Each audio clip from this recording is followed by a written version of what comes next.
Hey guys, how is everything? How long have you been here and how are things going? But if you're new, I got you, honey. I'm going to be sharing with us today where you can get affordable home goods, government funded and private owned. And I'll also be sharing with us, based on these two types of places you can find them, the pros and the cons. Are you ready?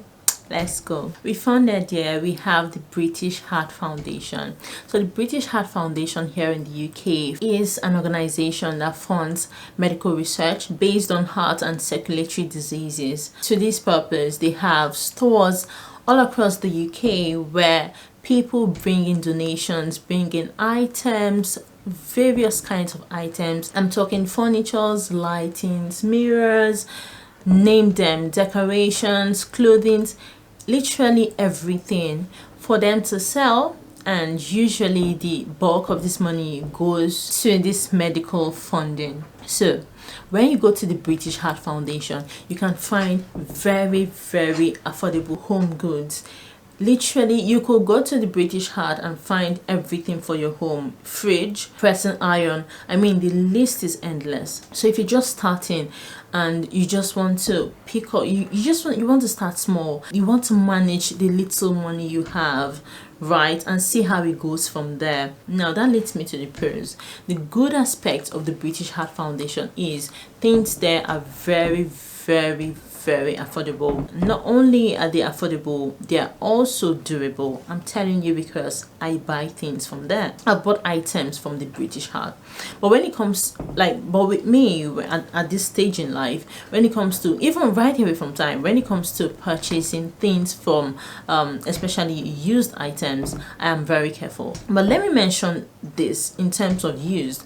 Many times when you go to the British Heart Foundation, there's so many items you can find there that have not been used, exactly new, because some of these items have been donated by companies, the producers of those items, not individuals. So say it's the end of the year and companies want to take out their old stock so they can restock new ones. They send them to charity organizations like this.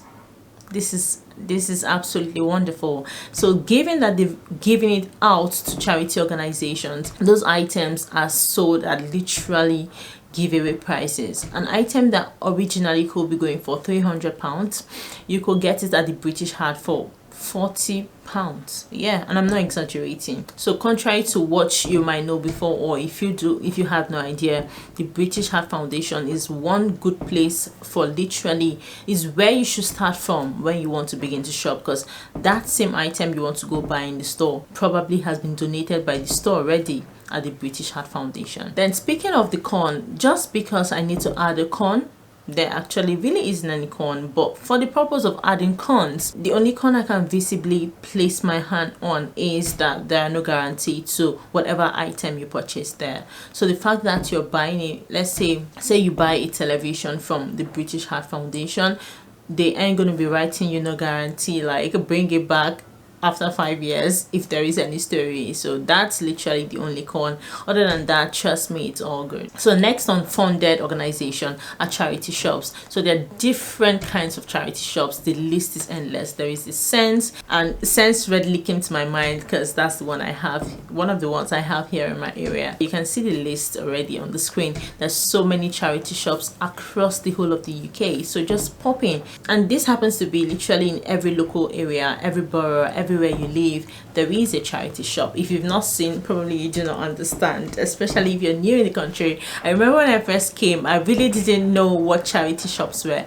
I just thought they were just normal shops until, I stayed longer and knew better. So most times those charity shops, the names are not beating charity shops next to them. So you just walk into them, look around, do a lot of looking around, understanding your areas. At times feel free to ask questions as well.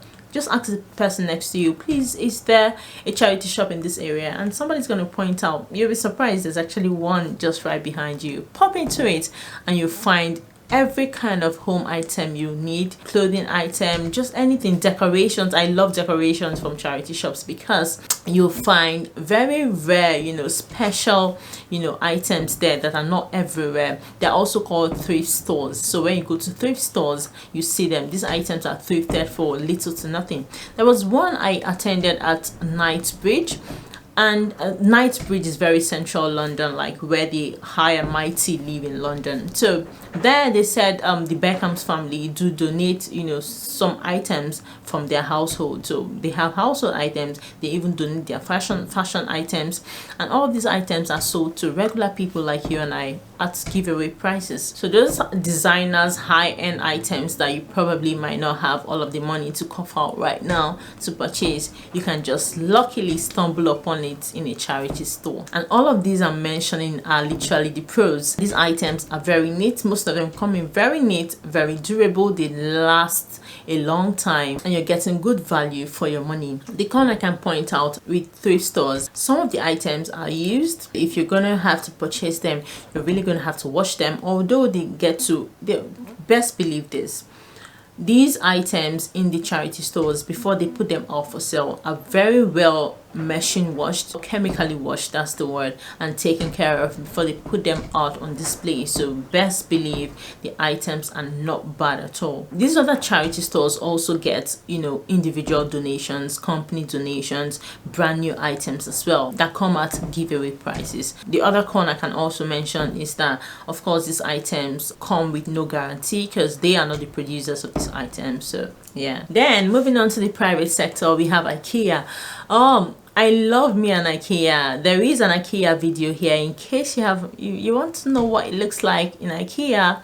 I have the video. I'm gonna link it down in the description. So Ikea, yeah, is one of my favorite places to go to shop for anything in the house, home goods, everything home. Part of the pros of shopping at Ikea is the items there are really reasonably priced. Ikea is I believe a Swedish company. Yeah, I have all of those details in the Ikea video. So their items are reasonably priced and they do have this nice taste in their home goods selection. I absolutely love. Another pro is that when you go to an Ikea, it literally feels like a showroom, right? So in the Ikea, you can get good ideas of how to decorate, arrange and design your house, even the type of painting that goes with different parts of the house, aesthetics, name it. Ikea, I love me an Ikea. Then speaking of the cons, the only visible con I can say is that for items you purchase, especially if they are furnitures, beddings, chairs, tables, you're gonna have to fix them yourself. Yeah, but it's the self-assembling thing. If you're not a person who's handy in the sense that you do not like to do those, handiwork of getting to fix chair and nails, but good thing is there is no there is no hammer work going on. You do not have to use hammer to panel beat anything. You literally, everything you need to fix any furniture you buy from Ikea comes with the entire package, so you're not getting anything extra. They're usually screws and nuts, right? So the screws are there, the nuts are there. It's just for you to put them together with probably the help of maybe a family member, depending on the size of what you're trying to fix. Other than that, if it's just something manageable, say like one chair, you can easily assemble that by yourself. But in general, Ikea is a place you love to shop. Then lastly is the B&Q. The B&Q is where I usually go for plants and air decorations, lightings, rugs. Yes, rugs. Yeah. So with the B&Q, yeah, their items, their pros, their items are reasonably priced. Like they have a wide variety. So if you're looking at paints for the house, you're looking like outdoor things for the outdoor plants, outdoor chairs, mainly outdoor full house things, mirrors, lights, all of those kind of things for the house. B&Q is your best bet, because you can go there and shop for everything for your household just in one spot without having to run around. And the only thing, if at all, we can consider a con with shopping at B&Q is the items could be probably very large and heavy, but it's what you expect based on what you're buying, right? And that you're gonna have to assemble some of these things yourself, unless you want to pay for their assembling service. They do have that as well as Ikea. If you like them to come to your house to assemble these things, you pay them, I think, about £120, as at the last time I asked, for them to fix it, or probably less, or yeah, I think, I'm not exactly sure. It's just something around that figure for them to come, render that service in your house. All of these home goods stores I've mentioned do have delivery services if you would like to. So no matter what you purchase from them, you can have them deliver it to your apartment, wherever your postcode and address is. Where more do you know? Let us know in the comment section, and let us know in general your thoughts, your opinion, or your questions. I'll see you in the next video.